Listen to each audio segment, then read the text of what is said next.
Hey guys, it's Catherine Rod, technical agronomist for channel in northern and central Illinois. In this week's update of Thoughts from the Truck, I have two topics I want to cover. First one's tar spot, and the second one is corn rootworm. So, tar spot update. Over the past week, I have been finding more and more tar spot. So what that means is about 90% of the fields that I have been walking for corn, I have been finding tar spot. Now, while it's still a low amount and low in the canopy, I am finding it more and more frequently in fields that I walk. So what does this mean? A lot of guys are asking about a fungicide timing. My current recommendation is an R1 to late R1, early R2 timing. So for me, I would like to be applying a fungicide prior to brown silk. So one and two of the silks start to turn brown. That's when I'm pulling the trigger to apply my fungicide. My thought process is that the fungicide protects non-infected green tissue, right? And so while I have a lesion or two on my corn plant, those lesions are putting spores up into the atmosphere and infecting more corn leaves up and up the plant. And so my goal is to protect as much of the non-infected tissue that I can. And that's why I'm starting to err on before brown silk for a fungicide application. That's my goal. Again, I like July complete. I like a higher rate, hopefully gets me a longer residual and gets me longer into grain fill periods. Grain fill periods about 6-ish weeks. And I want to try and get as far through that as I can with this current fungicide application, especially with our conditions of high humidity, some overnight temps in the 60s and 70s, and a lot of leaf moisture that we've been having. So that's my quick update on tar spot.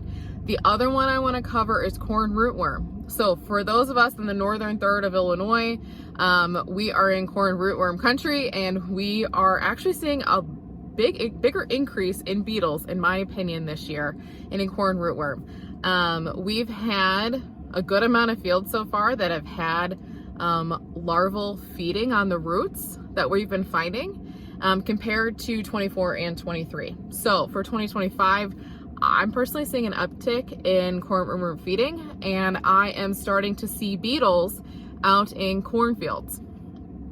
So what does this mean? So if you have corn on corn, I would say go ahead and start digging to see if you have any corn rootworm feeding damage. If not, that's great. Keep on doing what you're doing.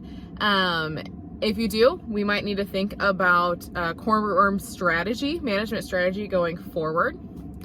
I would also start thinking about hanging a sticky trap in any of your cornfields.